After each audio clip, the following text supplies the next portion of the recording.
اعوذ باللہ من الشیطان الرجیم بسم اللہ الرحمن الرحیم وبہ نستعین انہ خیر ناصر و معین والصلاۃ والسلام علی رسولہ الکریم واہل بیتہ الطیبین الطاہرین المعصومین ولعنۃ الدائمۃ علی اعدائہم من یوم العداوۃ الی یوم الدین۔ اما بعد فقد قال اللہ تبارک و تعالی فی کتابہ الحکیم بسم اللہ الرحمن الرحیم شہر رمضان الذی انزل فیہ القرآن۔ ماہ مبارک رمضان جس میں قرآن کو نازل کیا گیا، بلکہ اگر روایات کو دیکھا جائے، حدیث کو دیکھا جائے تو باقی جتنی بھی آسمانی کتابیں ہیں وہ اسی ماہ مبارک میں ہی نازل ہوئی ہیں۔ قرآن حکیم کی خصوصیت یہ ہے کہ اس کو نازل کیا گیا ہے ماہ مبارک میں، اور پھر ماہ مبارک کی بھی شبہ قدر میں، لیلۃ القدر میں اس قرآن حکیم کو نازل کیا گیا ہے۔ بسم اللہ الرحمن الرحیم انا انزلناہ فی لیلۃ القدر، ہم نے اس کو لیلۃ القدر میں نازل کیا جو 1000 مہینے سے بہتر ہے۔ قرآن حکیم کی اس سورہ مبارکہ کے شان نزول میں جہاں اور کئی ایک وجوہات لکھی گئی ہیں، وہاں یہ ہے کہ جب پیغمبر گرامی صلی اللہ علیہ وآلہ وسلم کو اس بات کی اطلاع دی گئی کہ آپ کے بعد آپ کے منبر پہ بنی امیہ قابض ہو جائیں گے اور ان کی حکومت تقریباً 1000 مہینوں کے برابر ہوگی، اس سے پیغمبر گرامی صلی اللہ علیہ وآلہ وسلم ذرا بوجھل دل کے ساتھ ہوئے، تو اللہ رب العزت نے اپنے پیارے نبی کو تسلی دینے کے لیے کہا کہ ہم آپ کو ایک رات ہی سال میں ایسی دے دیں گے کہ جو 1000 مہینے سے بہتر ہے۔ آج جب ہم اس پروگرام کو ریکارڈ کر رہے ہیں تو آج لیلۃ القدر ہی کی رات ہے، 23 کی رات ہے، 23 رمضان کی، اور ہم نے مناسب خیال کیا کہ نزول قرآن کے عنوان سے جو پروگرام کیا جائے وہ لیلۃ القدر ہی میں کیا جائے تاکہ اس پروگرام کی عظمت اور زیادہ بڑھ جائے۔ قرآن حکیم نازل ہوا، اور قرآن حکیم نازل ہوا ہے بطریقۃ الوحی، وحی کے طریقے سے، یعنی جو قرآن حکیم کے نزول کا، اور پھر نزول میں بھی ایک علو پایا جاتا ہے، یعنی اوپر سے نیچے، اور یہ بھی علو جو ہے وہ معنوی ہے کہ اوپر سے یہ نازل ہوا ہے، اور یہ بات معنوی اعتبار سے ہے کہ اللہ رب العزت نے اس کی بلندی و برتری کی وجہ سے کہا کہ اوپر سے نیچے کی طرف یہ نازل ہوا ہے۔ وہی انداز اختیار کیا گیا، یعنی وہی کے ذریعے سے قرآن حکیم کو نازل کیا گیا، تو میں سمجھتا ہوں قبل اس کے کہ ہم نزول کی مختصر سی گفتگو آپ کی خدمت عالیہ میں عرض کریں، تھوڑا سا وحی کے حوالے سے بھی آپ کی خدمت عالیہ میں عرض کرنا چاہ رہے ہیں۔ وحی الاعلام فی الخفا، مخفی انداز میں کسی قسم کی کوئی اطلاع دی جائے تو لغوی اعتبار سے اس کو وحی کہا جاتا ہے۔ مخفی اطلاع، خفیہ اطلاع، یعنی خفیہ انداز سے اطلاع دی جائے تو اس کو وحی کا نام دیا جاتا ہے، یہ اس کا لغوی معنی ہے۔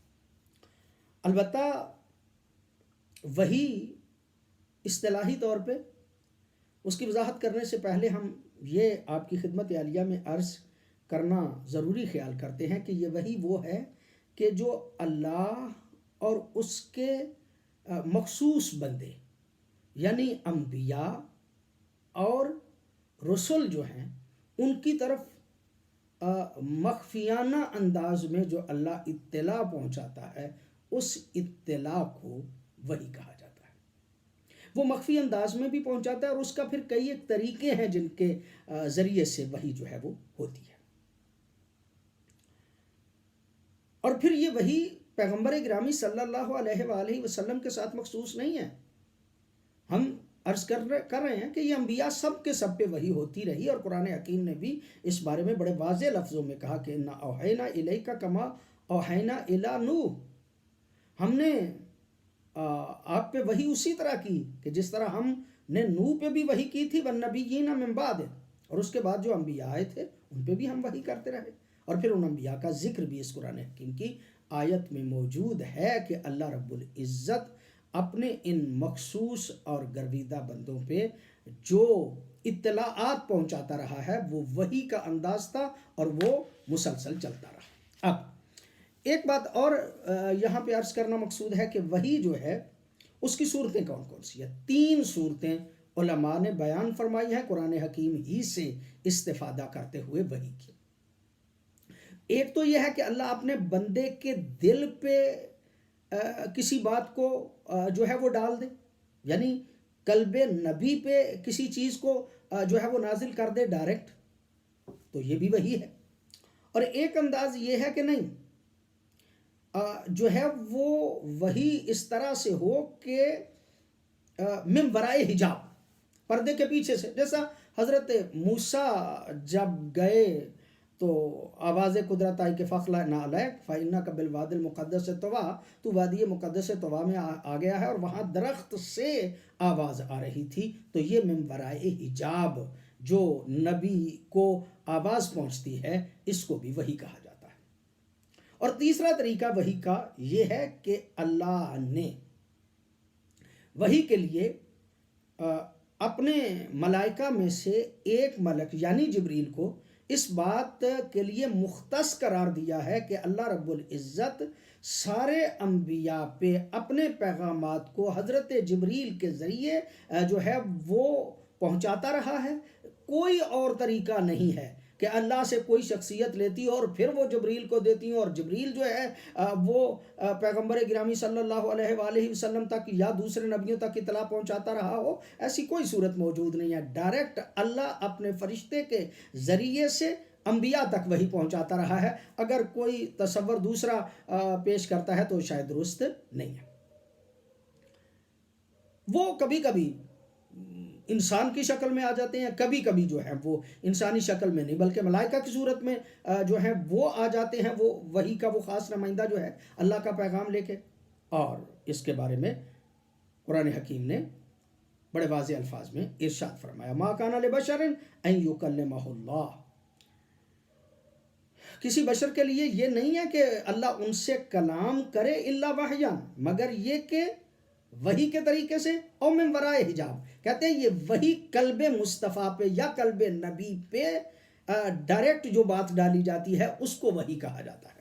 اور دوسرا من ورائے حجاب، پردے کے پیچھے سے آواز آئی تو اس کو بھی وحی کہا جاتا ہے۔ اور تیسری بات جو قرآن حکیم نے بیان فرمائی وہ یہ ہے، او یرسل رسولا، یا یہ ہے کہ وہ کسی اپنے نمائندے کو یعنی جبریل کو بھیج دیتا ہے تاکہ اس کے ذریعے سے بندوں تک یعنی مخصوص افراد انبیاء اور رسول جو ہیں ان تک اپنا پیغام جو ہے وہ پہنچائے۔ بعض اوقات بعض روایات میں یہ آتا ہے کہ پیغمبر گرامی صلی اللہ علیہ وآلہ وسلم پہ جب وحی نازل ہوتی تھی تو آپ کی کیفیت تبدیل ہو جاتی تھی، آپ ذرا کیفیت میں بوجھل پن محسوس کرتے تھے۔ تو اس بات کے بارے میں مولا امام جعفر صادق علیہ السلام سے کسی سائل نے سوال کیا کہ کیا مولا یہ جبریل کے آنے کی وجہ سے پیغمبر کی یہ کیفیت ہو جاتی تھی؟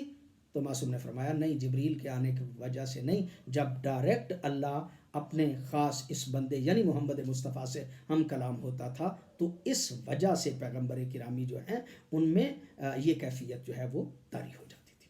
بہرحال ہم نے آپ کی خدمت عالیہ میں عرض کیا کہ وحی کے 3 طریقے ہیں۔ ایک تو یہ ہے کہ نبی کے قلب پہ جو ہے وہ اپنے پیغام کو پہنچا دیا جائے، دوسرا یہ ہے کہ من ورائے حجاب یعنی پردے کے پیچھے سے آواز آئے، تیسرا یہ ہے کہ جبریل کے ذریعے سے وحی آئے اور وہ انسانی شکل میں ہو یا ملائکہ کی صورت میں ہو۔ نزول قرآن، انا انزلناہ فی لیلۃ القدر، ہم نے اس قرآن کو لیلۃ القدر میں نازل کیا۔ آگے چل کے قرآن حکیم کی کچھ اور آیات بھی شاید ہم آپ کی خدمت عالیہ میں پیش کریں، لیکن پہلے یہ عرض کرنا چاہتے ہیں کہ قرآن حکیم کا نازل ہونا جو ہے قرآن حکیم ہی سے استفادہ کرتے ہوئے علماء فرماتے ہیں اس کے 2 طریقے ہیں۔ ایک تو یہ کہ قلب مصطفیٰ پہ دفعتاً واحدہ سارے کا سارا قرآن جو ہے وہ نازل ہو گیا تھا. یہ سارے کا سارا قرآن نازل ہو گیا تھا، سارے کا سارا، اور اس پہ قرآن حکیم کی یہ آیات جو ہیں وہ شاہد ہیں، گواہ ہیں. شہر رمضان الذی انزل فیہ القرآن، شہر رمضان کے جس میں پورے کا پورا قرآن نازل کیا گیا. پھر فرمایا انا انزلناہ، ہم نے اس کو نازل کر دیا لیلۃ القدر میں، فی لیلۃ القدر، لیلۃ القدر میں. اور پھر ایک اور آیت میں کہا گیا کہ انا انزلناہ، ہم نے اس کو نازل کیا ہے لیلہ مبارکہ میں، یعنی مبارک رات میں. تو اس کا مطلب یہ کہ لیلۃ القدر، لیلۃ المبارکہ یا شہر رمضان میں جو نازل ہوا ہے، یہ قلب مصطفیٰ پہ مکمل سارے کا سارا قرآن جو ہے وہ نازل کیا گیا. اور دوسرا یہ ہے کہ وہ جو قلب مصطفیٰ پہ نازل ہوا تھا ایک ہی دفعتاً واحدہ شہر رمضان میں پورے کا پورا قرآن جو ہے وہ نازل ہوا تھا. البتہ یہ بھی علماء فرماتے ہیں کہ اجمالی طور پہ قرآن جو ہے وہ نازل ہوا تھا. وہ قرآن کے جو اجمالی طور پہ نازل ہوا تھا وہ ان اسرار پہ مشتمل تھا، وہ ان معارف پہ مشتمل تھا کہ جن پہ جو قرآن حکیم میں موجود ہیں. اس کی تفصیل نہیں تھی، آیات اور الفاظ جو ہیں وہ اس طرح سے موجود نہیں تھے، بلکہ اجمالی طور پہ قرآن جو ہے وہ قلب مصطفیٰ پہ نازل ہوا. اور دوسرا طریقہ جو ہے وہ قرآن حکیم کے نازل ہونے کا یہ ہے کہ پیغمبر گرامی صلی اللہ علیہ وآلہ وسلم پہ تدریجاً، درجہ بدرجہ، جتنی ضرورت محسوس ہوتی رہی اتنا قرآن آتا رہا. اور یہ قرآن 23 سال میں مکمل ہوا ہے، جس کو آپ تنزیل کہہ سکتے ہیں، جو تدریجاً ہوا ہے. یعنی جتنی ضرورت حوادث و واقعات کے اعتبار سے یا جتنا ہدایت کے اعتبار سے ضروری تھا اتنا قرآن نازل ہوتا تھا. اسے جو 23 سال میں جبریل لے کے وقفے سے آتے رہے، اس کو کہا جاتا ہے یہ تنزیل ہے. اور جو لیلۃ القدر میں پیغمبر گرامی کے دل پہ نازل ہوا اس کو کہا جاتا ہے کہ وہ نزول ہے. یعنی قرآن حکیم دو طرح سے نازل ہوا ہے، ایک نزول، ایک تنزیل. نزول کا معنی یہ کہ دفعتاً واحدہ، ایک ہی مرتبہ پورا قرآن قلب مصطفیٰ پہ نازل ہوا، اور دوسری مرتبہ جو ہے وہ تنزیلاً جو ہے وہ نازل ہوا،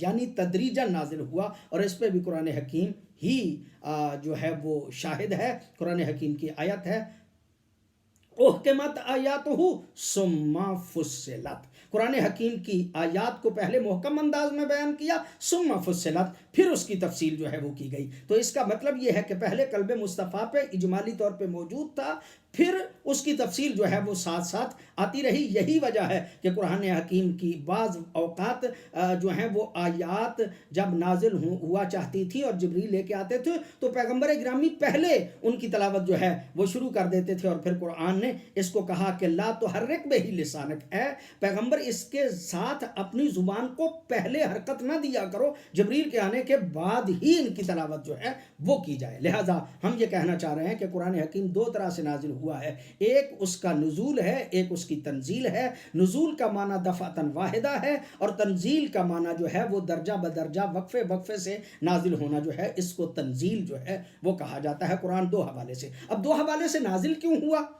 وہ قلب مصطفیٰ پہ نازل اس لیے ہوا تاکہ پیغمبر گرامی کے دل میں اور زیادہ نور جو ہے وہ پیدا کیا جائے، اور پیغمبر گرامی کے دل میں حوصلہ اور ثابت قدمی جو ہے وہ اور زیادہ جو ہے وہ پیدا ہو جائے. ایک تحمل قرآن، اگر اس قرآن کو پہاڑوں پہ نازل کیا جاتا تو وہ ریزہ ہو جاتے. پیغمبر گرامی صلی اللہ علیہ وآلہ وسلم کے قلب مبارک میں اتنی وسعت تھی، اس کو اور مضبوط اور اس کو نور بخشنے کے لیے اللہ رب العزت نے دفعتاً واحدہ ان کے قلب پہ یہ نازل کر دیا تھا. اور پھر امت کی ہدایت کے لیے جن آیات کی جب ضرورت ہوتی تھی تو اللہ رب العزت جبریل کے ذریعے سے اسے نازل فرما دیتے تھے اور پیغمبر گرامی ان کو وصول کیا کرتے تھے. بس آج کا پروگرام اتنا ہی ہم آپ کی خدمت عالیہ میں عرض کرنا چاہ رہے تھے کہ قرآن حکیم کا ایک نزول ہے، ایک تنزیل ہے. نزول پہ بھی آیات ہم نے پیش کی، تنزیل پہ بھی ہم نے آیات پیش کی. آج کے پروگرام سے محمد اصغر یزدانی کو اجازت دیجیے. والسلام علیکم ورحمۃ اللہ وبرکاتہ.